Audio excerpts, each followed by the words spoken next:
All right, everybody. Welcome to the Geeks Guild. I'm Chad, and today we're doing a very special episode. We have the owner of Norse Foundry, the CEO, owner, gamer, here today with us in the studio to kind of go over some really fun stuff, kind of show how he's not only just the CEO of a dice making company, you're actually a geek, right? Yeah. So why don't you tell us a little bit about you at first? I like to have our viewers get to know you. So Sure. again, you're not just a person that owns a company trying to sell things to people, right? You are a geek first. Right. So why don't you tell us a little bit about like where your geek started? That's how the question I ask a lot of people is like, where did it start? Where was it born? Yeah, sure. So absolutely. When I was like smaller kid, probably like 8 years old ish, in elementary school, one of my friends, Kenny, started playing Magic. I was, into trying something that my friend was really into, and we started playing Magic. And whether that was the right version of Magic or followed all the rules, we had fun, right? We enjoyed collecting the cards, opening the cards, thinking of combos, things that we could use, and what have you. As that kind of progressed into my middle school age, I had another friend of mine, Chris, whose father started working for Games Workshop, and he got us That's a pretty cool thing. yeah, he got us a starter set of 3rd edition Warhammer 40,000. He took the Space Marines, I took the Dark Elder, and he won most of the time because it was very rough playing at Dark Elders back in 3rd edition. But yeah, that's pretty much where I started. And then, I started going to my local game store, Lost Realms, down in Boca Raton, Florida. All throughout high school, just kind of going there to hang out with people, Yeah, of course. play games, and I got into Warhammer Fantasy, and then I also got into Dungeons and Dragons then as well. And then, as I proceeded to go through college and what have you, that became more of a, I was, for the time that I had available and the free time I had, I was just looking to play something, whether it be Warhammer or Dungeons and Dragons or, just any tabletop game, board games, what have you.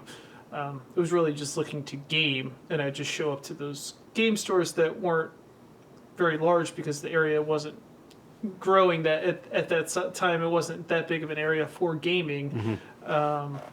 I just was kind of looking to play something, right? Like, it's just looking just to get that outlet, yeah. Exactly. So that's kind of like my story of where I kind of went through, and then kind of got into dice and making stuff and all that, and then this I thought was just going to be kind of a hobby business, and then it kind of blew up after the Renaissance of 5th edition. Yeah. So for those of you viewers that may not know, we run our Thespians Play and soon to be our Moms Play D&D, and our players use Norse Foundry dice. These guys were kind enough to, they listened to me as to what I said I wanted to do, and they were like, okay, yeah, great. We love moms. We want to help them out. We want to help the Thespians out, and like some of these dice and products here, you guys sent to us and said, here, let them have some amazing dice, and we are so thankful for that.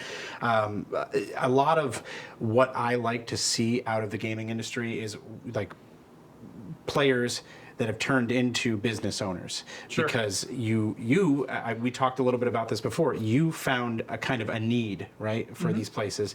And tell us the story you told me about like that first kind of metal dice that I think you said your friends found, or yeah. So my friend Cleon owned a game store called 2D10 Games in Fort Myers, Florida. I started visiting there kind of when I was at the tail end of my college experience, and he was, he became a good friend of mine. I went to the store often, and one of the things, he always had this metal set of dice that he got years and years ago. He couldn't get them to stock in his store. They were always kind of out of stock.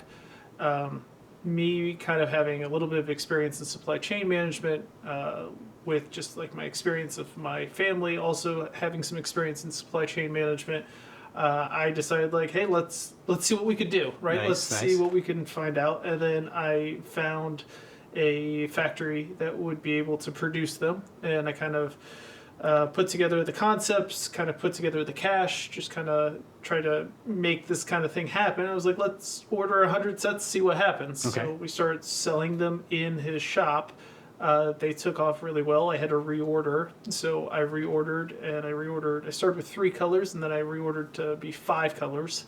And then when I restocked his shop, I decided, well, let's put these up on eBay. Let's put these up on Amazon. Let's put these up everywhere, website and all this other things. And that's kind of when we started to kind of like develop like more the branding of it, the packaging of it, all those kinds of things that kind of comes with a business as you grow. And those started to take off, and we then started growing into different products, trying to do different designs or different materials that we were kind of growing into. And it was really a hobby business that I just kind of thought would be kind of fun to have. Yeah. And I could go to maybe some cons and have some fun experiences, and sell my dice and kind of like talk to other people that enjoy the same things that I do. Yeah, like-minded people. That's really cool. Exactly. So that's kind of what we did, and then right around 5th edition coming out, and then Stranger Things coming out, and then a lot of other Critical Role definitely played a role as well into this renaissance of D&D. Then it kind of became like a real business, right? Like it became like, I really need to pay attention to this, and like this is gonna grow, and this is gonna become a big thing. And that's when we kind of started kind of going into a little bit more products, and and then we get to 2025 and we're making dice for Arby's, right? So that's so amazing. It's kind of an unreal experience, and I'm very blessed and fortunate that I've was able to have this experience, and I'm very grateful that I've been able to do this for so long. Well, and again, we're grateful for you. The products you guys have sent us are just amazing. We'll get into a little bit more of that, and we want to show you guys some, watch till the end, because we've got some new stuff that they haven't quite announced yet, so it's really cool. But when did you what were some key moments where you kind of knew that, okay, this is like it, we've made it, this is it? Because you guys are well known in this industry for your metal dice, but when was the moments? Give us a few moments. Okay, yeah. So, definitely, I have to say, the first smaller moment would probably be when we kind of ventured into gemstones. When we started doing gemstones, we reached out to a lapidary that said that they could do them for us. The stones weren't great, right? We had we were making them, but our D12s looked more like footballs than they actually do D12s. Some of them were misshapen, some of the edges weren't as sharp, they weren't as clean, the cuts into the numbers, sandblasting and what have you, just weren't there. And just to kind of have the community kind of be like, yeah, we want this product, and we're willing to live through the development of this product over a decade, to the point where our gemstone dice are very sharp edged and very clean. That was just kind of a cool experience to see that start to finish of where we are now. Now, we have some of those gemstone dice here too. Yeah, that's an amethyst boulder. Yeah, and these things are, one, it's got the weight to it. Yeah. But wow, they're absolutely So, and the incredible thing about these, right here, so what's really cool about gemstone dice is no two dice are the same. They're made out of natural gems, and those are natural formations. You're never going to be able to open another one of those and they're going to be exactly the same. Nice. It's a unique die that's unique to every single one, just because of the natural material that's inside of those dice. So that's always a really cool experience with the gems. You can have, especially for the amethyst, you can have darker purples, lighter purples, sometimes some quartz that's built into that, that kind of provide these really cool swirls. This one's got a really cool swirl right at the top of the 20, and then it goes kind of deeper into the darker purples as you go down. Yeah, you can really see the dark purples on this side, and as it comes around the midsection, it's kind of lends itself to that, we're all individual people, right? And when we set up our setups, whether it's your rolling devices or coins, or your even down to your 3D miniatures, we all want to be kind of our own thing, and each of those dice kind of represents that. It's its own thing, and it's hard to get that. We also have a complete set here, which I have not even opened yet. This is Which way do we open this? It should be right in the front. There should be a little. Go for it. Yeah. So it opens. There's a magnetic clasp right here, and The packaging itself is like amazing. pop it open, and that's Oh my gosh. amethyst as well. And this is from our Wondrous Dice collection, and this is going to be a Wondrous cut, as we call it. These are It's amazing. a jeweler's cut, which means that it's kind of shapened on the edges, and it's kind of got like a star formation to it. Really nifty. Lots of work and time goes into those. Oh my gosh. Yeah, with the lapidary doing the work on those to make sure that the cuts just really beautiful. Well, and it's pretty. the really neat thing about these two is you can individually figure out which one of these. It's not like, I mean, they legitimately look like the dice they're supposed to look like too, which is amazing. Yeah. That's oh, I put that one as a 1. That's not good, but like, gosh, these are so beautiful. Yeah, and like you can see in that set, you can see Like, there's things are. some of them are darker, some of them are lighter of those purples, like I was kind of talking about before. Yeah, And like you the- can see on this D6, you see the swirls with Yep, the yep. amethyst there. So there's definitely the uniqueness of that product. They're gorgeous, and like any other proper, D4, you'd never want to step on it. It's scary there. That one would hurt.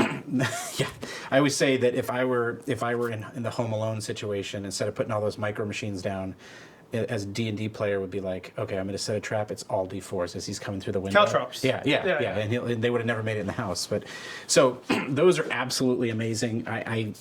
I've never seen dice like that before. Like it's like my first encounter with them, and wow, that's just wow. That's like the special. That's like the steak dinner of dice. You go out like once a year to have that special dinner. That is just amazing. So okay, so you guys don't even just offer dice anymore, though, right? Right. Like you have a little bit of everything on there. So if you go to norsefoundry.com, you can find amazing dice, but you're gonna find class coins. Yep. You're gonna find tokens and just now these are just coins, right? Yeah, so some of those that you have are actually historically based doubloons. So they're, for the most part, historically accurate. They're not accurate in the sense of the gold, per Yep. se, but they are historically accurate in the designs for the most part. That is amazing. And then you've got, mixed in with those is our pirate series of coins. A lot of times, a lot of people like to use these for like giving out party treasure Yep. when you're playing, and you want to say, okay, you found this much gold, and now you've like got this experience of either handing them a dice bag or handing them a bunch of coins that they can kind of just like give out to their players to kind of keep track of currency. Those are beautiful. The other one that was really surprising when we launched this, we kind of thought this was like an RPG product that was going to be used for tabletop. Yeah. Tons of LARPers. Like we have LARP groups reach out to us, That makes total sense. and they want to buy these in like hundreds. Yeah. Like sometimes thousands of coins That makes total sense. for LARPing. Yeah. Complete like totally industry that we didn't even think this was gonna like open that door. It did. And like we have LARP groups that will buy these. We've had groups that have done their own coin where they make up their own design, and or they'll date it, and they Wow. put their own thing to it, and they put their own touch to it. They either do like big coins, like the challenge coins, Yep. where they could give it to somebody, and it's like, yeah, you experienced 2025, the session of 2025. Like sometimes they're big weekends or stuff, or happen at a Renaissance fair or what have you. But yeah, it was a big shock to us of how big of a Yeah. group, and it wasn't even something that we normally do, and it was very well received. So I can see why. I mean, like I'm looking at it from this far away, and I can see the skull with the two scimitars crossed. I mean, there's just and the kraken tentacles right there. They're so neat looking to look at. I can see how. I mean, I would have never thought of it either, but like I could see how a LARPing group could take those and just kind of enhance their LARP play a little bit more. I mean, that's kind of wild. I love these because each of my players now in Mom's Play has their class coins, and these are phenomenal. So what I do with this type of thing in my games is there's a lot of times where my players like many other D&D players, they want to do something, right? Maybe they are want to try something that's a little outlandish, and I'm not sure about it as a D&D, but I also like a little bit of chaos. So I'm like, you know what? Let's let kind of the dice gods or the fate gods decide. And I use this. You get a 50-50 shot. You flip this coin, color side up, you get it. Color side down, you don't. Yep. So that works for me. And plus, it kind of, I think that we've got the bard right here. Okay, we've got our sorcerer right here. These are all characters that are playing in the Mom's Play. We've got our monk right here, and I think it kind of it gives you that ability to kind of like almost get into character a little bit more too, because you're theming everything around this certain character. And I know when I play, I really like to kind of like deep dive into that character, and these kind of things help me just kind of go that little extra bit to get there. So, the immersion experience. Yeah, exactly. Yeah. So everything around me can be themed that way. And I've got a player at my table named Timothy, and he'll if he plays somebody that's a heavy drinker, he'll bring his little cask. And I've had it before where I've got a prop, because I'm a photographer, I have all these props. I've got a blunderbuss prop. Okay. And he was playing like a dwarven artificer, and with the blunderbuss, he would just sit there. He would just sit there like this, awesome. And he would just sit there like that the whole game. Yeah. And he had a pig named Purdy in the game that was like his pet. Now we didn't have a pig named Purdy here, but he would always be like, Purdy in my, and he's like absolute blast to play with, and he gets so into character, and he would love stuff like this because that's just part of being that character. I just absolutely love it. So, all right. So what are some other standout moments in Norse Foundry's timeline? Like, give me a good idea of when you realized, okay, Norse Foundry's made it to like the main game, like the big show. Yeah. So like, I would probably say, I gotta get the years right, but I want to say it was 2014. We did a bunch of cons that were like first time and big cons for us. Okay. We started with Gamma, which was really cool because it allowed us to introduce our products to a bunch of game stores that were coming in to kind of see products that were on the market and add products to their stores. And for those that don't know, Gamma is the Game Manufacturers Association. They're now called the Tabletop Association, I believe is the new name, but nevertheless, we went to Gamma, and Gamma also puts on Origins, so that was kind of like a cool in for us that we were able to do that. And then we applied to DragonCon and was one of 2 vendors that were accepted to DragonCon. Oh, wow. That's fantastic. So we've done that show for close to a decade now, depending on how you count the years. Mm-hmm.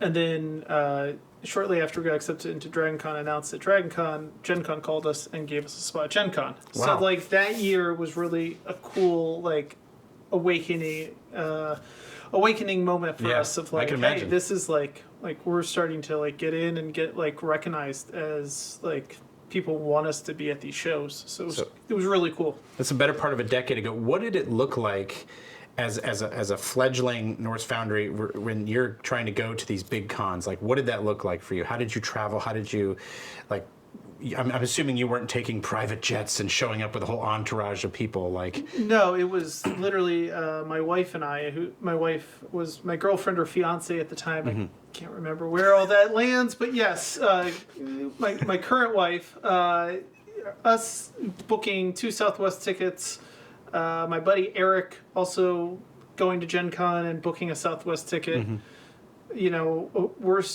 We're packing all of our bags with like all of our stuff in one bag because Southwest had 2 bags for free, and then we're filling like the other 3 bags with like product, and then like Eric's going. I see what you're saying. So not even just 1 and 1, you just went all product, and then like you guys took this little. That's amazing. Yeah, and then Eric's going. So Eric's got a ticket with Southwest. And Eric's not working the booth. He's just going to have a good time, and Eric's going, and I'm like, hey, you using that like second bag by any chance? Like if I gave you a bag, could you like bring this for us? Yes. Kind of thing. I'm going to get it to exactly 49.5 pounds just so that awesome. TSA doesn't say anything. And then we have 4 suitcases in the back, and we have like a banner that I printed with like just a local printer that's nothing compared to the booth display that we have now. That's awesome.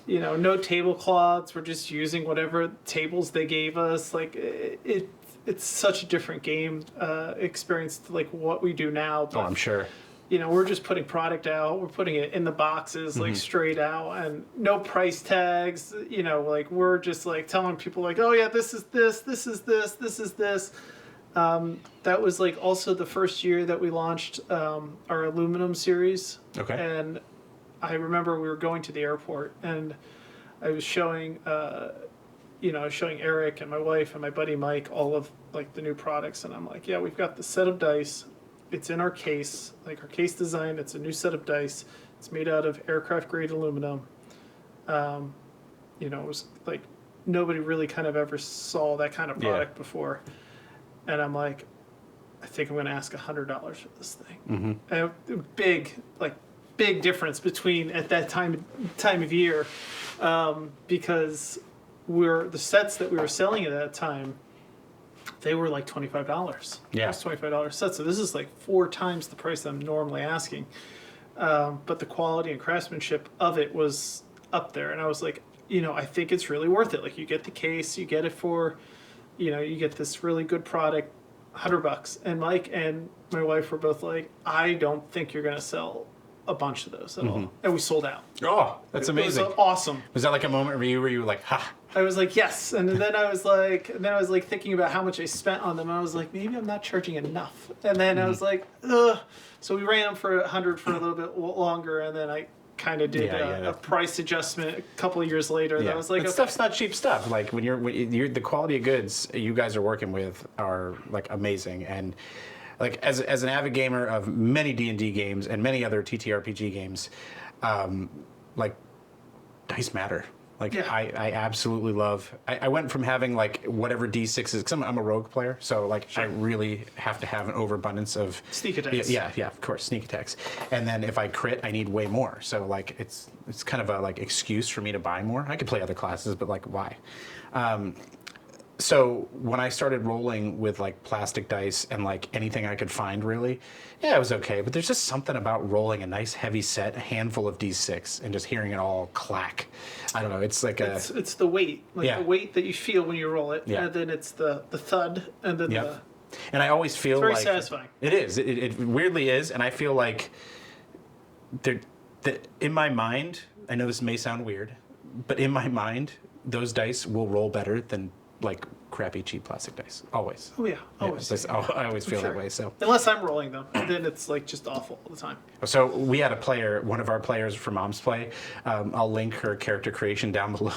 I've never seen somebody roll so bad. And I did the 4d6 method, and she was like, I think there was 3 stats where it was like 7, 8, and 6 or something like that. Oh wow! And it was like talking about roll. That's bad. Yeah, that's really bad. Yeah, she got her 2 main stats at like 15s, but everything else is like rough. I've never seen it. I'm the type of person that owns a dice company that rolls a 2, uses a point of inspiration, and then rolls a 1, and it's just constant. It's always happens, no matter what. And it's the funny part is like it's any dice. It's not even just my dice. I can use anybody's dice, and it's still that bad. Wow, the irony of that. It is. It's very ironic. That's amazing. But not amazing for you, but no, not really. But all right. So when we were talking before, there was another moment that I kind of want to touch base on too. You made a set of dice for somebody, right? Very important D&D person. Let's talk a little bit about that, because I personally think that's really cool. Mm-hmm. Yeah, so we made dice for a lot of people. Mm-hmm. One of my coolest experiences for making dice for somebody was probably making them for Joe Magnolio. Yeah. And it was just a really cool experience. He reached out to us, just said, he was a fan of our stuff. He knew about our stuff, which that alone was like really cool. Yeah. Very cool experience just to, hear those kinds of things of like the thing you're doing, somebody follows and knows about. Yeah. Right. Just awesome. And then just the experience of working with Joe, Joe is, he's intense. He's very passionate about D&D. He loves his D&D. And, he has a great time with it. But he's also very meticulous about the stuff, and he knows exactly what he wants.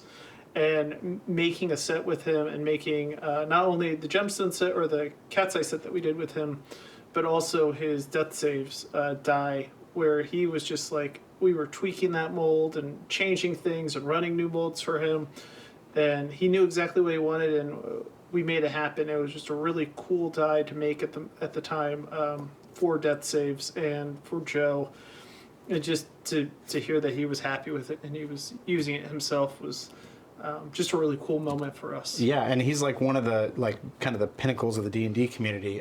He really kind of stands out as, one of the better kind of people to look up to in the community, because you're right, he's a great person. He's a great person. He takes things very seriously. When I've watched his gameplay before, you can tell he's like, there's players that are into it, but he's into it. Yes. Like, he is into it. So I think that's amazing. Who else have you made dice for? We've made dice for Arby's. We just did that recently. That's so cool. We did a special set of dice for Blizzard, Microsoft. We've done for GameStop. We've done dice for Tops through Catalyst with BattleTech. Wow. All kinds of different companies that we've done them for throughout the years, and a lot of other companies that are just, I'm drawing a blank on who they were, but it's a really cool experience to kind of work with, like, not only people that you think their stuff's cool, right? Like, there's that satisfaction there that you're like making something for something that you think is cool too, right? Yeah. But then also like making dice for Arby's was like unreal, right? Like, it's like, yeah, they reached out to us, they wanted to work with us, and we made a really cool set for them, and I thought we like really captured the roast beef that they were trying to go for, and the coloring, and yes, it's a long process, but totally worth it, and it was a really, really cool experience. Well, I will say this: so, in my feed, the algorithm gods had put those Arby's advertisements in my feed all over the place. So, like, whoever was doing that, good job. They looked amazing. So, we've talked a little bit about your background and a little bit of like how Norse came to be. Let's talk about some of your actual products. Sure. Like, let's talk dice first, because that's what your guys are known for, right? Your dice. So for the most part, that's like our bread and butter. So what goes into the creation of a new die? What kind of design aspects do you guys do? Just give me the kind of like the rundown of how a dice is created. Sure. So there's a big long process to it, but for the most part, we're generally trying to develop these dice a year. Sometimes, I mean, our newest Hydra scale dice, that was 7 years in the making. Oh wow, those are beautiful, by the way. Yeah, thank you. Just the presentation. We went through a lot of iterations with that one, and sometimes the thing is like with the Hydra scale dice, it's interesting because you're making something, and like, I think we started that set in 2017 roughly is when we started running the molds for it. I was like, oh yeah, it'd be cool to do like a dragon style set or something like that. And then as you're like working through this, somebody else launches something that's similar. Yeah. And you're kind of like, well, shoot. Yeah. Like, I wanted to do this, but now my thing that I've been working on looks like this thing, and I don't want to put out something that's like feels like I'm like copying something too. So and then you process things in that sense where you're like, okay, sometimes we pause it and then you come back to it kind of thing. But for generally when we do a set, what we're doing is we're kind of coming up with the themes. Myself and Eric helps us out a lot with like brainstorming and what have you, and then other people that kind of work on our team kind of come up with some ideas of like, hey, it'd be really cool to do this, that, the other as a theme. The other thing that we do is we do put out a customer survey at the end of the year. Oh, and we ask for like feedback of what we want. And that's kind of like the storybook set that we did last year. That's what led to that storybook set. Is the number one thing we were asked for last year was dice that are easy and legible to read from a far distance. And that's exactly what we went for with the storybook, was to try to do a dice set that was very legible. Yeah. When you get into like a Dungeon Delve set, which is one of my favorites that I designed, that was very much like a dungeon crawl for me. I wanted to do a dice set that was about a dungeon crawl.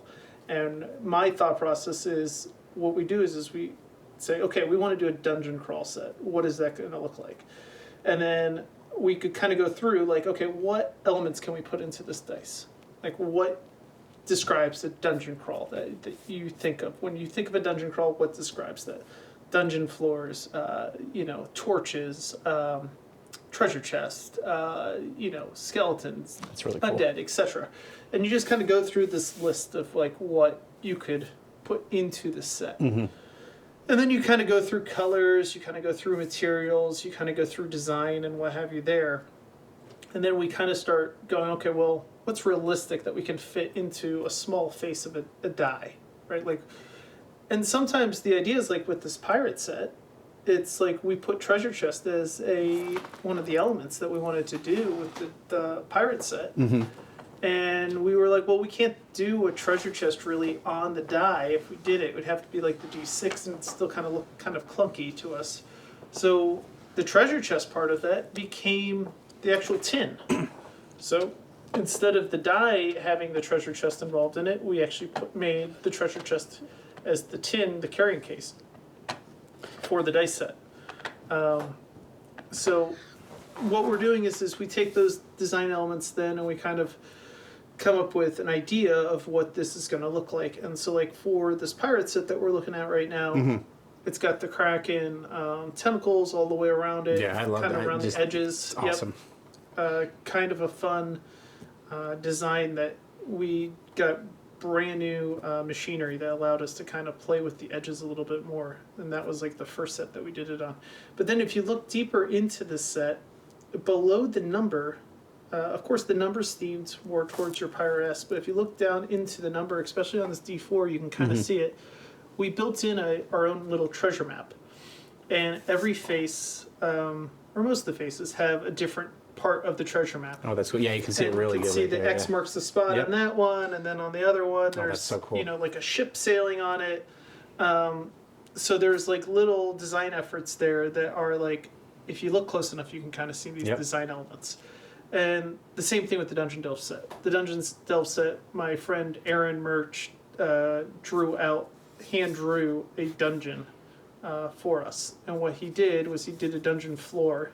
And when we did the dungeon floor, we then took that dungeon floor that he drew out and took those tiles and put it on the underneath, similar to what we do with the treasure map. That's awesome. Yeah. So it's a work in progress, and it's always one of those things that we're like tweaking to kind of like, make it feel right and thematically stand out. I love that, and we touched on this with the Amethyst dice as well. You guys are constantly like evolving these products into be, better. You're not just resting on your laurels. It's like, how can we continuously make this better? You don't have to do this. Like, look at that. I bought stuff before, and it's like, you just get a black tin. And it's like, whatever, just gets thrown away. Like, I'm not going to throw this away. Like, this is super cool. I'm going to... That's display worthy. You can put that up and just have your dice in it and kind of just have it in whatever you want to display it with, because it's just really cool. Yeah, and we go into all of the design elements on that. Like, it's got it's got the hinges in the back. It's got the keyhole on the front. So, like, it's even the little things that we want to incorporate into that packaging to make it feel immersive. So when you get it, you feel like, oh yeah, this does look like a treasure chest. This does look like, I'm going to play a pirate game. This is the perfect set for me. That's awesome. And for our moms play, the moms don't know it yet, so they are going to be they're going to be dealing with some pirates coming up perfectly. Okay. I think that's perfect. It's this. I just can't get over how much details in a lot of these things that you guys put out, and just seeing that and knowing how much work you guys put into all this stuff is just, that's what I love, because I want to work with companies that want to put as much effort into their gaming as like I want to put into my gaming. Sure. Now, one of the things I will ask is, like, you do a ton of products, right? One of the things I don't see on there, and I'm just kind of curious why that Norse doesn't offer something like this, is so I use little range finders all the time. Not sure because it's see-through. Not sure if you see it for spells and stuff all the time. Probably one of the things I use the most on my tables. So why wouldn't you guys make something like that? Well, there's a couple reasons. So, like, for us, it comes down to a couple of things. One, it's how much can we fit into the year of what we're planning. Okay, that how makes much we're going to put out. So we have a limited bandwidth. We're a small team, very small team, and we can only put out so many products in a year. The other thing is we go for more of a premium aesthetic. We kind of go for more of a premium product. Plastic products such as this. There's nothing wrong with this kind of product, but for us to make something like this, where it's full metal and what have you, it comes down to a couple of things. It comes down to practicality of use. Whereas if I make this all metal and you're going to cast Fireball and you're going to put it over your person here, you're not going to see like you do the plastic, where you can see like, oh, this hits this guy, partial, etc. If I put this as metal, now it becomes a clunky situation where it's like, okay, well, I can put it over and I can kind of guess who it is, or do I have to, like, I put it down and, okay, now I got to grab this guy, make sure he goes here, and this guy, oh, he was there, and, oh, what? Yep. So now it becomes a functionality of, you know, does this actually make the game experience better, or does it hinder it? I like that. That's so important, too. And if it hinders it, I don't want to make it, because I don't want to put out a product that you're gonna think is cool, then go to use it, and you're gonna be like, wow, this was like wasn't really worth me investing in buying this. And then, you know, just the market of like, do we think a bunch of people would pay $30, $40 for one of these when they could pick it up for $4? Yeah, that's true. That's a good, I mean, I like that. It's a fantastically honest answer, and at the end of the day, it comes down to the gaming experience. And I love that. Like, if it doesn't make the game better, why? Yeah, that's all everybody wants is to be able to sit down. Like when I sit down at a game, and I'm sure you're the same way. It's after a long day of work or a long month of work if we haven't been able to game in that long. We want to be able to just have fun at the table and not. Sure. Yeah, that's fantastic. It's an escape. Yes, right? It really is. At the end of the day, it's an escape for us, just like anything else. So, okay, so we have a couple of things you brought here that are. Products you currently carry, and I kind of want to show some of them off, and some of them are mystery dice, so we're going to open them up here as well. Yeah. All right. Live. Okay. So, before we do that, let's talk about these little bad boys here. They're little potion tokens. Yes. So I think these are phenomenal. I've actually never thought about using these before, but man, do I think this is going to help, because holy smokes. Tell me about these, and we'll kind of open them up. So, as you're talking, I'll put them. So the potion coins, what we did with them was we made the coins for each different type of potion. Regular potion, greater, superior, and I forget the last one off the top of my head, but the 4 different types of potions. Yep. The thought process behind it was I kind of got the idea when we were playing a game and we were trying to keep track of, oh, did I use that potion? Did I not use that potion?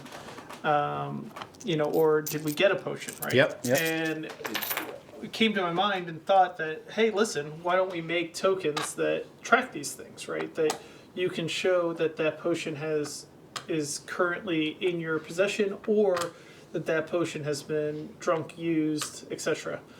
And then it was important to me that we included 4 of the red ones, because normally when you have healing potions, you have more of those. Yep. Right? And then as you go higher, those potions become more and more rare that you have as many. So we wanted to include 4 of the basic ones that you had a bunch, you know, to start out with of your collection, and then include a couple of each one so that you had the ability to track all 4 of them. But if you only wanted the reds, you could use the reds. If you wanted to use the greens, you could use the greens. Any of the potions could work for a regular healing potion. Mm-hmm. But we wanted to do different colors and different sizes and different things for that DM that wanted to track everything. Yeah. Wanted to track the whole experience. And yeah, we just thought it would be really cool. And then after we did these, we actually did monster coins, which those are actually coins of different monsters, and they flip over just like the class coins do, with enamel or no enamel, and to show like a bloody condition, for example. Oh, that's really cool. So like, you know, I'm just sitting here looking at these coins, and I know I've got players that like, maybe they're not paying attention all the way, or like they forgot if they used something. But I know I've got one player in my Thespians play that we made up small little tokens for her bardic inspirations. Mm-hmm. And I can imagine this is just the same thing. Like if you hand these out, it's something that they can just take, and at the end of the day, they can just throw it in their tray of holding, like right there. So, you know, they have that reminder at all times. Like, oh my God, I have that. You know, we've all had that time when we're like, oh my God, I forgot I had a healing potion. I could have used that. Yep, you know? exactly. Now it's sitting right here along with all your dice, and you've got your coin here with you as well, and it's all set up in one place, and at the end of the day, you just put your lid on and go. You know? Yep, that was the whole thought process, is like things like even these large coins, we make them in smaller, and we wanted to be able to have a way that your players, as a DM, you could hand out your hero points. You could hand out your points of inspiration. You can hand out potions. You can hand out coins to give that immersive experience. Yes. Right? Like, that's the whole point, is to be immersive and have this fun escape. Yep. Right? And anything we can do to enhance that is our mission, is to enhance your gaming experience. Yeah, it makes the tabletop just the experience so much better. And like I often use coins for inspiration, and I use them in the game when somebody does something. I love creative gameplay, right? When you solve something in a creative way that I didn't think about as a DM, and if you get around something I've put in front of you using a creative way, I'm tossing you a coin. Sure. Or if you do something that is so role play relevant. You know, you dive deep into your backstory and pull something out, you know, and then I'm throwing you a coin. Sure. And I just let them use it. And these are really cool things to be able to have those players to have. You know, I just absolutely love that stuff. Okay, a couple more things here. What is this bad boy? So that is one of our metal mystery dice sets. That is the Celtic themed one. So it's all Celtic themed. Okay, keep talking. I'm going to just move some stuff around here. You've got roughly, I believe, about 14 or 15 different variants that could be. There are Does say mystery on there. commons, uncommons, rares, and we also even do secret rares, which those secret rares aren't even mentioned. They just appear, and you just find out that you've got a secret rare, which I think is super fun. Does it tell you it's a secret rare when you get it? Nope. So When you go to look at the chart, you're just going to not go, on there? it's not on there. That's rad. That's so cool. Those are the secret rares. And we do those secret rares throughout a lot of our mystery products. That's awesome. I'd like.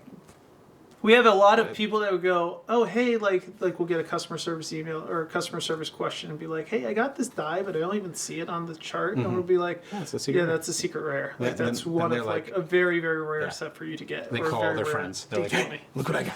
Yeah. All right, so we have not opened that at all. I have not opened it yet. I just pulled the plastic off like just a minute ago before we started filming, so it wouldn't be like so reflective. So we have no idea what's No in idea there. what's in there. So You could get a secret rare and we I don't could even get. know it. Well, I won't know. Will you know? You will know. I will know. You will know. Okay, so show me how. Let's. You have this is your stuff, so you have better So, luck. sure, yeah. So it opens just like a regular book does. Yep. So it's got a magnetic lid, so there's a little bit there. Okay. Don't think you've got a secret rare, but I believe this is a rare one of the group. And then it's got a little foam Covering on it? padding here that you just pull off. Holy crap! Those And are then you could just push into the foam freaking beautiful. and roll up. And then, so it's like that color is going to be a changing. rare. That is rad. Okay, I'm gonna put these. Yeah, so that's That a is so cool. scorched with like a teal, I believe is the font color on that one. That's like what I would imagine, like the color of magic missile coming out of somebody's hand, like coming towards you, ready to pummel you in the face. Mm-hmm. Gosh, that's Like beautiful. prismatic spray. Yeah, maybe? yeah. That's really pretty. Let me put these all out there real quick.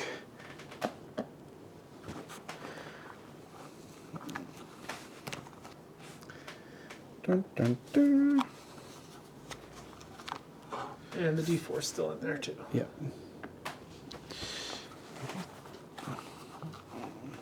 I'll scoot you over there.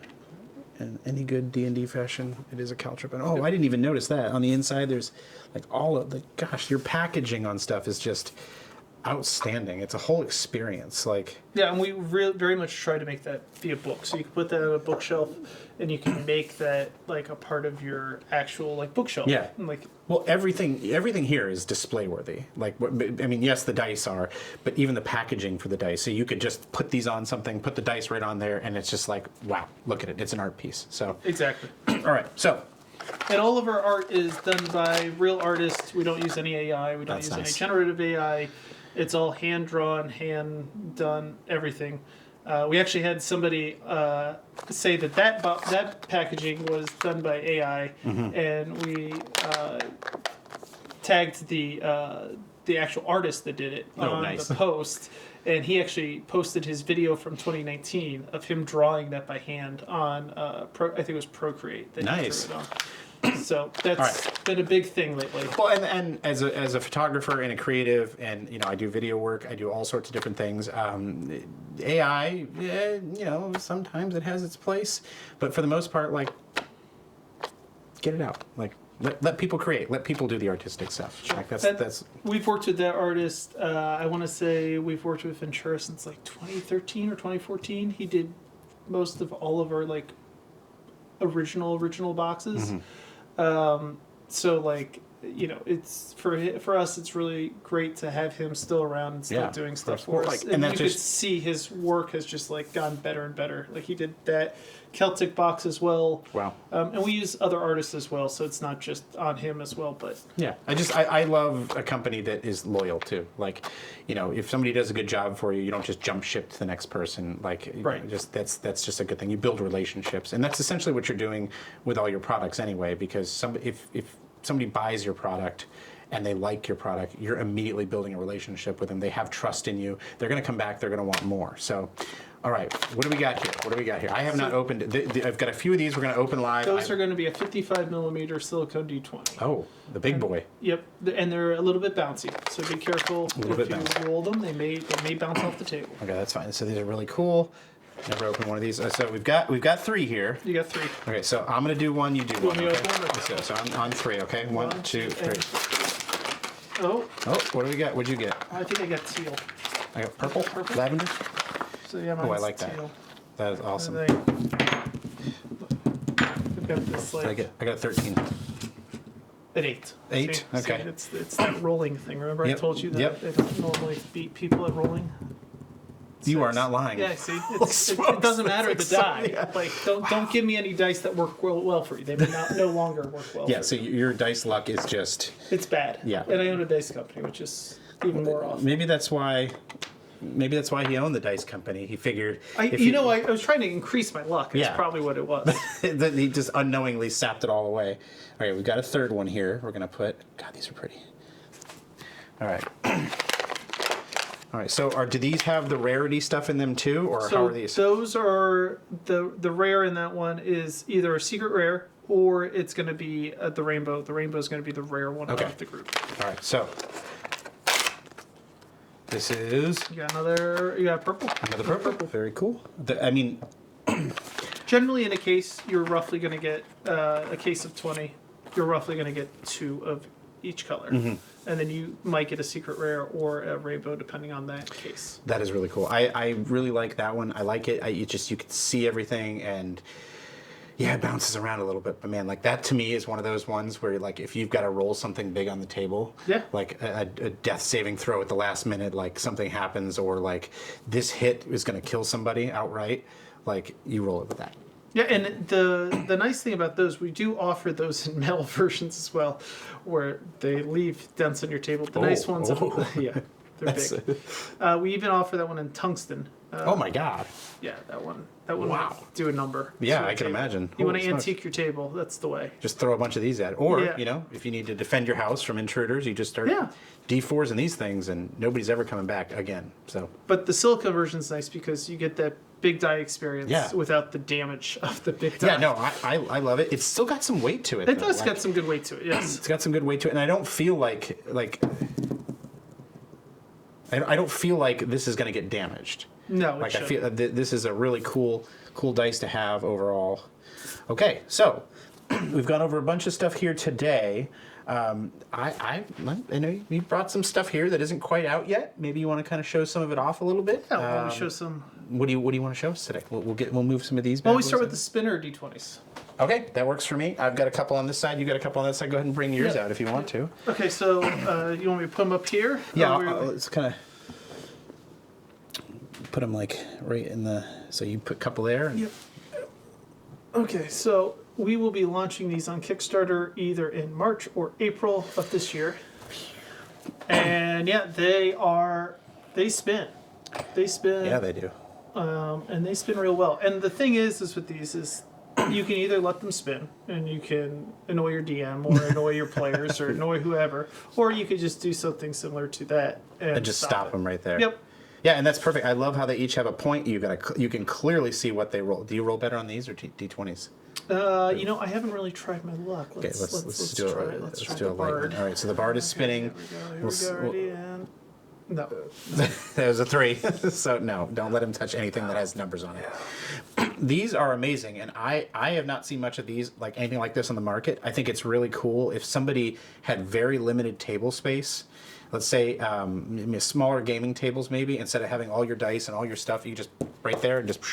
Yep. Yeah, that is such a cool thing, and I love how they're themed too. I think it's just such a neat little setup there. Like, yeah, and the thing is we wanted to do something that was different. I mean, it's amazing the work that Ventura does for us sometimes, because like on the bard you can see the musical notes that go all the way around it.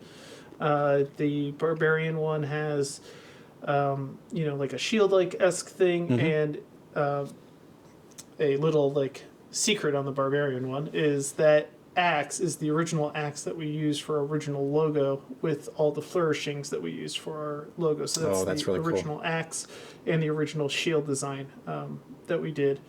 And then you've got your druid and the rogue, which that's going to be our blackout rogue. We're also going to offer that one in a red enamel as well. So a couple different offerings. We're going to have about half the classes available on launch. And then if those go well, we'll develop the other half. Yeah, I think they're going to go really well. I'm a rogue player. I love rogues, but I got to tell you, if I had to pick one of these just to have, I absolutely love that druid one. I love the coloring. I love the design on the inside here. I love the fact that it's like a giant, I don't know, bear claw or whatever that is in there. Yeah, bear claw. It's such a good looking piece of, I don't even know what you would call that. Like the name is D20 Spinner right now. I mean, that's our working name. Working title? We may come up with something better, but that's currently our working title name for it. No, they're amazing, and I think that for any player, like, it's definitely worth having, because you could put this just about anywhere, and for some reason you forget your dice, you got everything you need right there. Like, that's amazing. Like, Yeah, and any we think they're D20 fun. roll. Yeah. Oh yeah, for sure. All right, so what we got something else that's kind of special here as well. I'm going to move these off of here so we can kind of show these off, and this one has more uses than just D&D as well. So let's go ahead and tell us about these bad boys. So Right there. So that's throwing back to my roots here. Is that's what we're going to call a mana wheel, and they can work for both D&D, Pathfinder, Magic, any CCG that kind of keeps track of points, rounds, whatever. Tracks 2 numbers, goes pretty much from 0 to 99 for the most part, and they just kind of click. And you just kind of keep track of the life. It's very smooth. There's no No, that is nice. It's not clunky. And this one looks a little different. Like this one looks different than this one. Why is that one different? Yeah, so that one's got a scorched metal material to it. And, similar to these? Yeah, similar to those. Because that's exactly. really cool, yeah. And then the enamel on that is actually glow-in-the-dark ink. Oh, that's right. Glow-in-the-dark enamel. So as these studio lights are going and the lighting that we're getting, that will probably charge up. And if we killed all the lights, it would start to glow. Oh, that's rad. That's really cool. Like, I don't know, like, just the thought process behind some of these things. I as a DM am looking at this going like, that's a perfect round counter.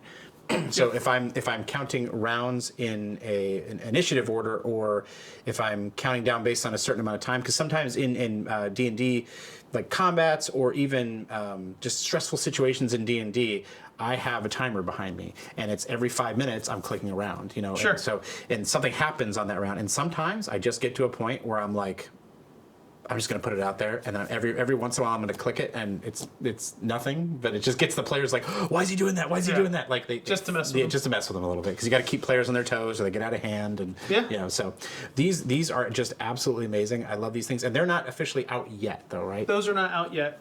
Those will probably be out come end of first quarter, start of second quarter, March, April-ish. Now, is that a good representation of the final design of it, or is there? Those are like final products. Okay, very cool. Oh, I saw it before, but I'm just seeing it now. It's like that. That's like the wolf. Yes, that's our wolf logo on the side. And then we've got that same wolf logo, like right here, even Yeah. Tray of Holding has that. So that's really cool. So if you could match these sets all the way across. Yes. So did they come with? Is it just the wolf on it, or Just the wolf is the only design on the. That's really cool. That's beautiful. All right, so we've gone over a ton of products that you guys have to offer, and they're all very high quality. And like, I haven't seen anything here that isn't just amazing. But like, let's talk about a little bit of the gaming industry as a whole. So, Sure. like, where do you guys see as Norse Foundry? Where do you guys see yourselves going? And let's just say 5 years from now, like, where do you guys want to be? Is there a place you want to be? Is there a certain expansions you want to do? Like, is there other products you want to look into offering maybe 5 years from now in that time frame? Sure. I mean, generally, when we're where the state of the company is now, we're working about 2 years ahead, a year or two ahead. So generally, what we're trying to do is this year our growth channel that we're looking to do is to kind of get more into wargaming accessories and what have you for various war games, and then also to kind of get into collectible card games. Okay. And offer some products similar to the Mana Wheel, offering some products that kind of appeal to those audiences. For the tabletop space, that for this year we feel is our growth potential is to introduce ourselves to those types of players so that they know that we are not only just a dice company, but we also make accessories for war games and for collectible card games. So that's really where we're looking to expand into for this year. And then next year, with our 15th year anniversary coming up, we've got some surprises coming up for that, which will be really fun and exciting. We've got some returns that are going to come back that we've discontinued, and they're going to come back. That's really cool. I like that kind of stuff because, like, you know, there's oftentimes, like, so I cut my teeth as a young one on Hero Quest. Sure. And, you know, that was in 1989. I got my copy of Heroes Quest, kind of grew up playing that for 2 or 3 years straight. And it's kind of what got me into the geekdom. And they just re-released that not too long ago. And I was very excited about it. Games Workshop, was a part of the original release. They did all the models and everything. The new one, they were not part of it. So they changed some things around. But it's neat to see something from your childhood, something that maybe not essentially 15 years old, but 30 years old, come back. Yeah. And like the same with you, like these products that you had originally, and now maybe you're redesigning them or making them new, or somebody can look at that and go, oh my God, that's the same thing I had when I first got stuff from them. They want to get it again. That's really cool. Yeah, and some of the products that we have, some that will be kind of coming back. We have some that we're going to be reimagining to kind of reintroduce them after 15 years. Awesome. We've even got some special pricing that's going to be cool for the 15th year anniversary, which I think is going to go really well over with people. That they're going to be priced as if they were 15 years ago. Oh my God, that's so like wow. Yeah, so it's going to be a really, really cool experience. We're really excited about it. We're just thrilled that we even made it to 15, let alone 5 and 10. Right? Yeah, it's really, like you say that, it's because the state of the gaming industry, like I know a couple of owners of small town gaming shops, and I've known them over the years, and their gaming shops are no longer in business. Yeah. You know, these things pop up and they sometimes almost go away overnight, you know? Yeah. Like this, how do you feel like the state of the tabletop and gaming industry as a whole? We're not talking video games or anything like that, but just this type of gaming, do you see it kind of growing more, or have we seen kind of a peak and we're going to maybe see a little bit of a downturn? Because we saw massive growth in roughly 2020. You know, absolutely. Everybody had a record massive growth in 2020, and that probably largely due to everybody being home, maybe bored, you know, not really, you couldn't get with your friends in person anymore. So yeah, how do you think that's going to kind of affect things? We're talking 6 years later now. Yeah, so I mean, with COVID and 2020 and everything, I think D&D did experience a nice renaissance, not only just because of 5th edition and Critical Role and some of those other things that happened, but I think what happened was we had a lot of time on our hand. We had a lot of things that we could no longer do, so we were trying to find ways and times to fill the time, and also to spend time with people that we couldn't physically see. Yeah. So in 2020, you see a lot of growth with VTTs. You know, VTTs had some traction, but they got a lot of traction come that 2020 time. And 2021 especially, they got a lot of traction where cons were doing their conventions through VTTs. They were doing it through different various websites. And, you know, that's great for the industry. I think, especially with Stranger Things ending, I think with Stranger Things the newest season coming out, you're going to see a little bit of a spike from that. We've seen that with all the other seasons, that Yep. there's a little bit of a good spike with D&D RPG products and excitement around D&D. With Stranger Things not having anything after this, it's going to be interesting to see what takes its place there. Yeah. There's rumors of that Netflix series with Forgotten Realms. There's potential that they may come back and do another D&D movie I think that was a fairly well received movie. Yeah. Like, we enjoyed it. Yeah, I think I think it was a well done movie. I think it was funny. I think it accommodated for people that don't play D&D, that don't kind of get it all. Yeah. It had enough humor, but it wasn't silly humor. It was enough that it got the movie. It's definitely entertaining for Yes. anybody could watch it and be entertained. If you were a D&D player, you got more out of it. Yeah, and the Rotten Tomatoes scores on those was through the roof. It did not perform in the theaters like it was supposed to. Lots of different theories there. You had the OGL stuff that happened. Yeah. You had a lot of things that were going on at that time frame that may or may not have impacted the movie. We're not really, I'm not really sure. We're not really sure. For me, I think at this point in time, I think we've seen the peak because of 2021, 2022. I think that's kind of where that peak has happened. With things reopening and people getting outside and being able to do the things that they wanted to do before, it comes back to your Sunday night game group, right? Yeah, it's like, you're planning to play every Sunday, but that doesn't normally happen. Yeah, the enemy of all D&D is scheduling. Like, Yes. It happens all the time. So you mentioned Critical Role. Like, how do you think? So Critical Role has they started off with Pathfinder and they switched to D&D. Now they're currently in D&D still, but that may not be the future of Critical Role's campaigns. They've released Daggerheart, and it seems to be getting a good amount of traction. I've seen a lot of positive things about it. I personally haven't played Daggerheart. I think I'm going to reach into that soon here, just to kind of, because I want to see it. I want to get my hands on it and try it. Do you think that's going to affect the hierarchy of Dungeons and Dragons, Pathfinder, and then everything else?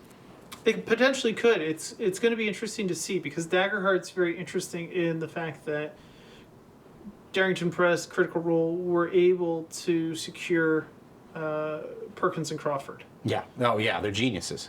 Right. I think that's going to be very interesting to see how that plays out. I also think it's going to be interesting to see how Perkins and Crawford manage a property that they didn't design per se. They're coming into Daggerheart. Yeah. They didn't design Daggerheart.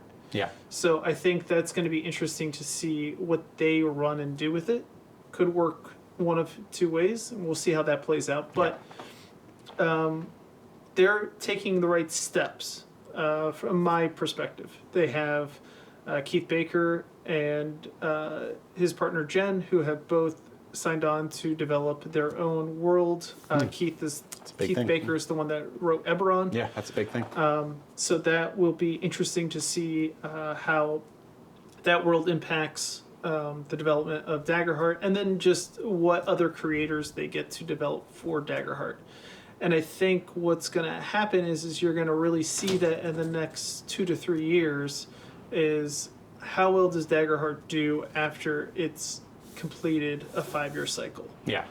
How many players are actually still playing Daggerheart in that 5-year cycle? If you have mass adoption, they could potentially move that hierarchy. They could potentially pass Pathfinder. Paizo does a very good job of releasing content to their fans and keeping their fans engaged. So it's not going to be an easy win for Darrington Press or Critical Role to pass Pathfinder, in my opinion. I think Paizo is very well positioned, and I think their fans are very supportive of what they do and enjoy the product that they put out. So I don't think that that's going to be an easy path for Daggerheart to do.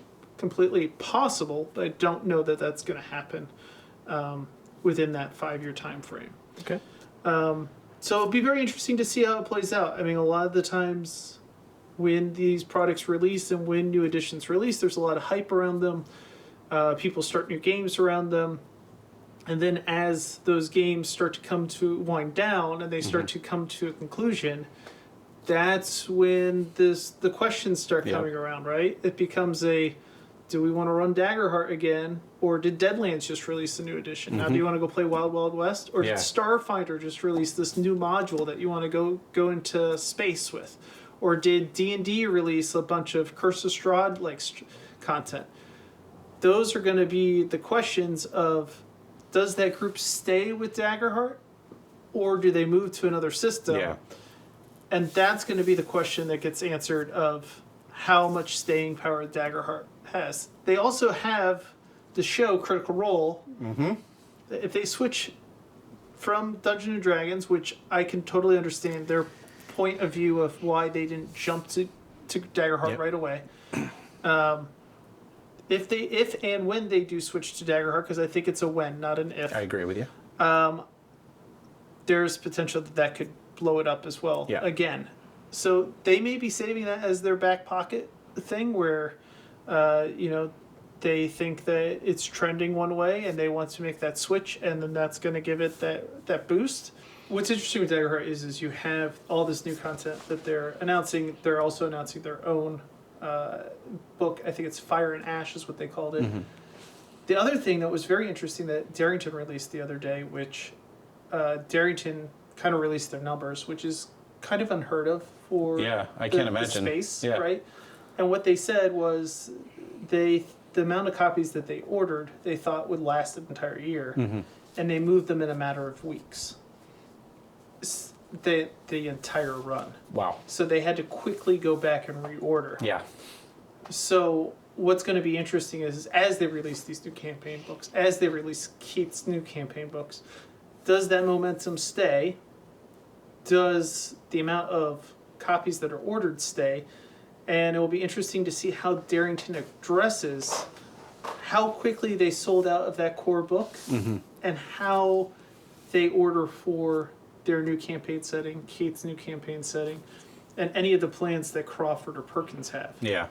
Because it could backfire if they don't balance it correctly. Yep. If they order too few, they're going to lead to disappointment. If they order too much, they may be sitting on it, but that might be better than disappointing their fans. Like they not necessarily disappointed, but they didn't have enough stock to. And that is disappointment. At the end of the day, like if I want to go pick up one of the games and it's not available, well then you're looking at people price gouging too for them. And scalpers, so, you definitely have that issue. And that just overall leads to a bad experience. Now I have been in a situation before where I have tried to switch to other games, and like through the bad experience, I always end up finding myself back and like what's good old reliable in D&D. Like exactly. That's where I end up finding myself back. So one of the other things, I think one of the last things we'll talk about here is you mentioned the virtual tabletops, the VTTs.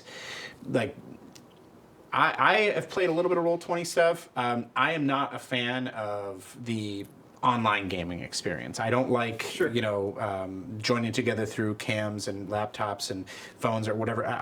There's something about table energy that you can't replicate it unless you're at the table. And I don't think anybody argues that. And I understand some people play, across the world, and then that's how they need to play together. Do you think, how do you think these new VTTs that are coming out, some of them very immersive, are going to change that platform of D&D? Do you think it's going to entirely eliminate tabletop games live altogether? I don't think so, but what do you think that's going to do to the table space? So I think it depends on where you're looking at the VTTs, because VTT is a very broad term, and there's some VTTs that I think are actually going to enhance your actually in-play experience. So let me start with the digital VTTs. Yeah. Digital VTTs, you have your good old faithful Roll20, who is pretty much first one to the game, the one that everybody's really familiar with and uses a lot of. Roll20, I think they've got a strong foothold, and they do a great job of what they do. You have Foundry, who's came in, and Foundry has some really cool dynamics to them. They have they're like a one-time payment. You buy it once and you have it for life. There's a subscription model to it. That's fantastic. Andrew and his team have even been developing their own. He just showed me at PAX Unplugged. They're developing their own RPG that integrates with Foundry. So it's like you get to play like a role-playing game that's integrated into the actual system. It's got some video game-esque kind of builds to the character, and you build it all in the same system, all together. It's pretty and impressive. It's a very nice experience because it's all together. You don't. It all just flows. It all just works. There's no, there's no jumping from here to this program to this program to this program. It's just all coherent. And then, you've got others. You've got other VTTs that D&D just released D&D maps. And then you also have new ones like Hedron that just came out on Kickstarter. There's a bunch of VTTs popping up. I think that is good for the industry. I don't know that they're all going to survive, but I think it's good for the industry because it challenges people that have VTT like Roll20 and Foundry and all these other ones to adapt to make some of these new features that maybe they didn't have on their radar, right? Yeah. So I think that that's going to be very interesting to see how that plays out. Of course, I think I personally don't know, but my guess would be that they're experiencing their user participation to be down a little bit right now because, especially when you compare it to 2021, 2020, even 2022 numbers, a lot of people indoors, a lot of people that can't go anywhere. Roll20 was their option. That was their outlet. Like, I couldn't play D&D in person. We played on Roll20 and Foundry, right? Like, that's what we did during COVID, right?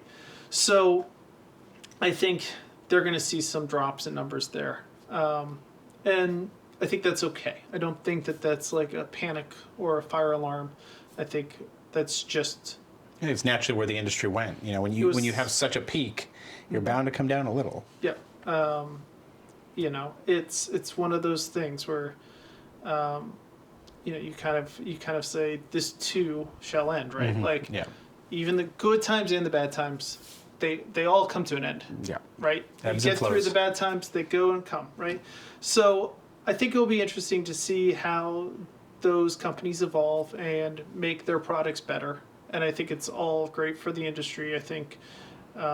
You have some very creative and innovative people that are going to really kind of do some really cool things.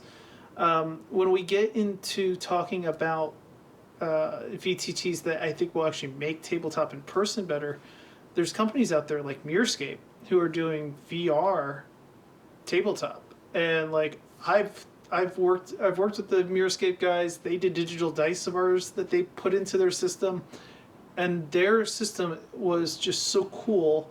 Because, like, especially as these Google glasses, Apple glasses, the I didn't even think of that. Facebook, Wow, yeah.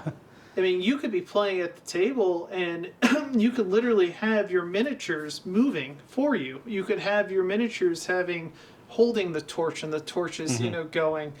And you could still be gaming with all your friends, rolling real dice. And, think of it like this: is if as the tech goes, you roll the die, and the die comes up as a 12.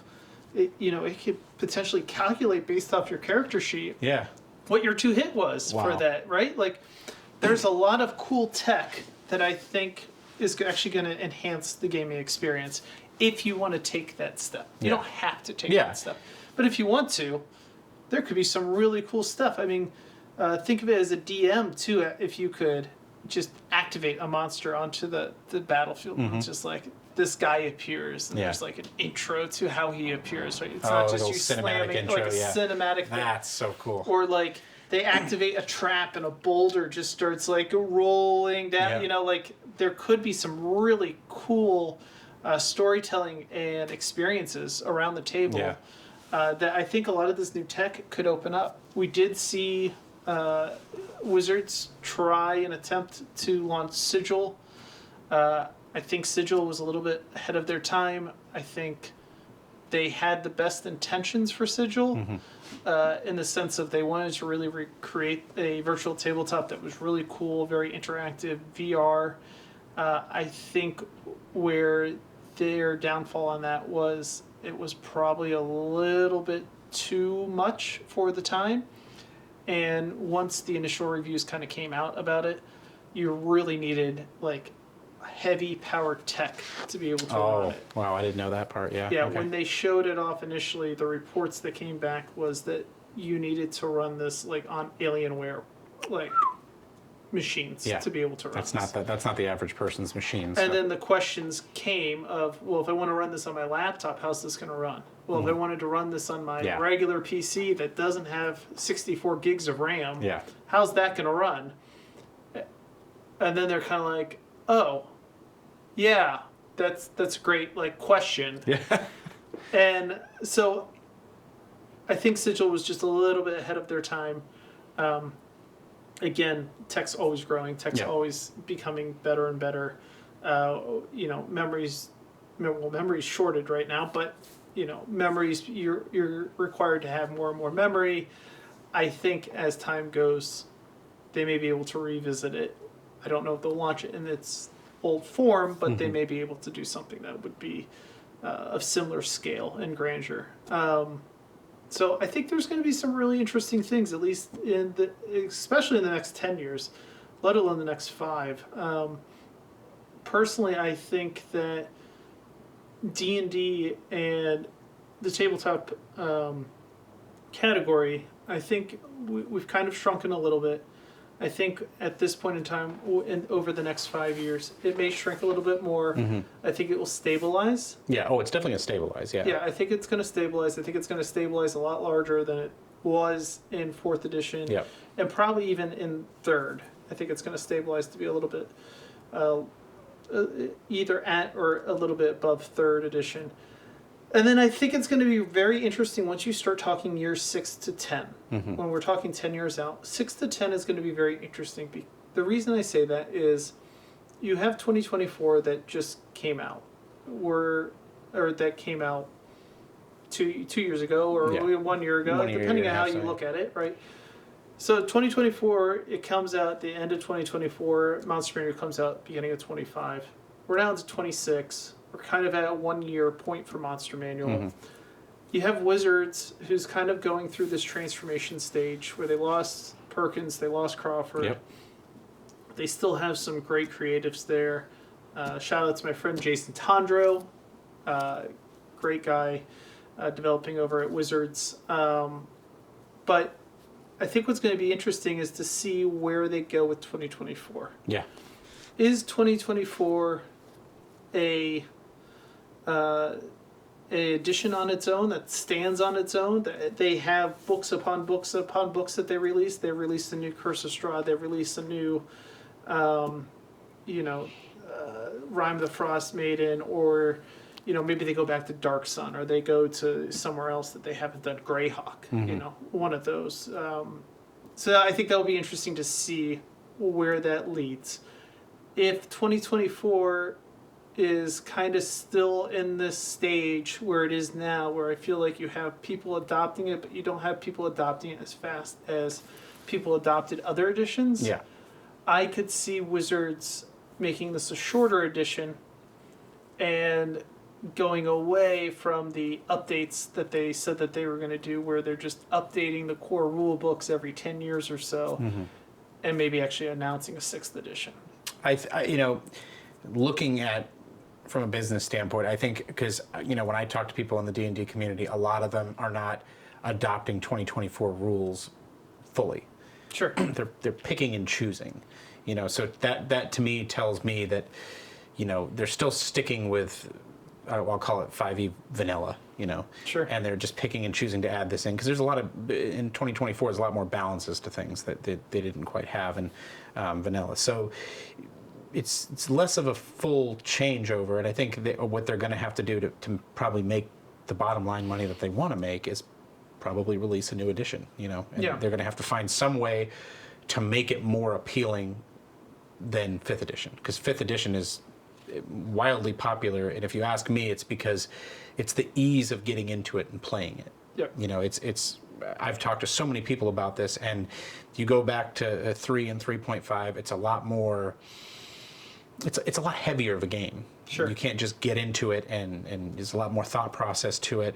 A lot more goes into that. And 5th edition was just so user friendly, so easy for especially new players to get into it and just try it. Yeah. And that's kind of what you want at the end of the day, is to get everybody in here to try it, because the more people you net in there to try it, you're going to get more overall to stay. So I think that's why 5th was so successful, in my opinion. I played a little bit of fourth. wasn't that big of a fan of it, but when I got into fifth, it was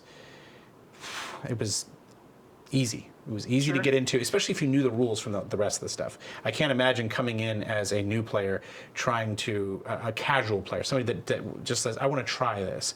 They come into a very heavy rule set game, or they come into something like 5th edition. And then if you add in D&D Beyond, once you added that into the mix, I think that's a helpful thing. I think it allows players to come in and create a character quick, but I also think I'm seeing it in my Thespians play game where, they're with D&D Beyond and they haven't written anything down, and when you write things down, it's so much easier to remember. So it has a give and takes, but I think D&D Beyond has helped a lot of people get into the hobby as well too. So, and I think you're going to also see the interesting thing is you have systems like Shadow Dark who launched, which is based off of the OSR, which is like, original D&D. Does Wizards try to chase that? Shadow Dark took off and it's doing very well right now. Minimal art, minimal color to it, very black and white kind of esque experience. Maybe they try to run multiple editions. Maybe they try to run something that's for a little bit for your older experienced player, and then something that's kind of like new and hip experience. Do you have a Dungeons & Dragons classic that comes out? That might be like a nostalgia. Like right now, nostalgia's always the rage, but like right now, you're running into that. Everything from the '80s is really popular now. They're in '80s and '90s really, and they brought back X-Men again, and it's kind of nostalgia is almost a recipe for success every single time. So maybe a re-release of some of the older versions might be the way to go. And you got the D&D's like books are going through their 50th anniversary. Like I believe the Monster Manual is next year, and the DM's Guide is this year. It's their 50th anniversary. So there's potential that Wizards could even just re-release that stuff, which they've done in the past before, but just to kind of appease that audience that still plays those games, and we'll see what kind of edition that they put out in 6th edition, whether that's brand new or maybe they should take a play out of your book and take something that was old, refinish it a little, and then polish it up and give it to the players. They could do it. They could. For sure. I mean, everything's there, and there. When you have 50 years of content essentially, that they could really polish this up and say, here's D&D 2, and here's the refined version of it. And they could even go 3rd. I mean, they could really just go back to 3rd edition and be like, you want lots of feats, you want lots of skills, you want lots of this, that, the other. We're going to give you all of that content. We're going to give you all of the original stuff from 3rd edition, because 3rd edition was just as good too. Yeah.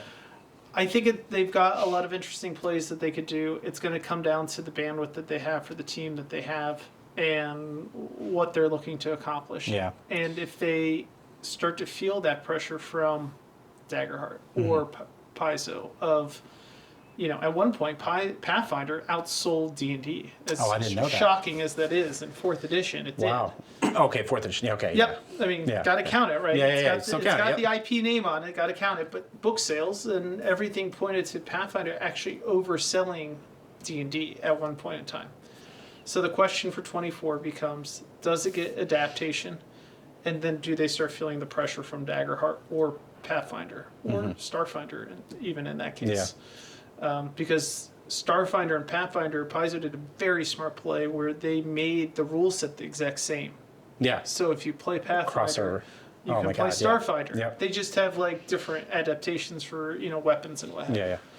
So, Paizo made a very smart play that expands that base there where they can play multiple different games, and now your Sunday night game can go from playing one system of Pathfinder to, we're going to go play Starfinder. And everybody just jumps right in. Everybody jumps right in, same rule set, but it's a different theme. Yep. So I've gone from sci-fi to fantasy or fantasy to sci-fi. That's awesome. And I'm staying within the same cohort. Yeah. Yeah, because the hardest thing about playing any new game is learning the rule set. Right. You know, that's so when we pull out, for example, new dice. Yeah, new dice too. So we used to play a lot of Imperial Assault, which that's a fun game. It's from the makers of Descent, a really kind of unique dice system where you can use special attacks depending on how you roll your dice and stuff, and your dice that you roll are based on the weapons that you have. It's unique. And the game was a little hard to learn because some of the rules were very ambiguous. You read through this whole thing and you're like, and then you run into the situations in the game where you're almost arguing about the rules more than you are playing the game. And that was the one thing that stopped us from playing that game more often. And then what we did, we came back to good old reliable. Yep. D&D, because we all knew D&D, we all played D&D, and it was just flushed out so well over 50 years of background. That's what we came back to every single time. Yeah, so, absolutely. And Heroes Quest. We play Heroes Quest a lot now too because it's easy. So, well, I appreciate you coming in. I appreciate you showing us the products. Some of the new stuff is very cool. I just applaud you at the amount of quality you put into this. And I can't say enough that, from a gamer, knowing that you're a gamer, knowing that some of these products come from your gaming experience, that just means the world to me because that's how I want my products to be developed. I don't want just somebody sitting in a CEO chair going, oh, this might make money, let's try to sell this to people. No, your products are developed through actually gaming and finding a need for it, which is awesome. Yeah, that's amazing. It's all real life experiences and things that we just think would be really cool or fit the vibe of what we were trying to go for. That's awesome. And I had a blast with you coming in today. I appreciate it. I appreciate your support of the Geeks Guild and the Thespians and the Moms Play. If I'd love to run a charity game with you sometime to do some kind of fun charity games. I've got a few games that we run, and my Thespians or the Moms would love to come out and play. So if you ever have anything in mind, let us know. And for sure. Yeah, I appreciate you. All right. Thank you.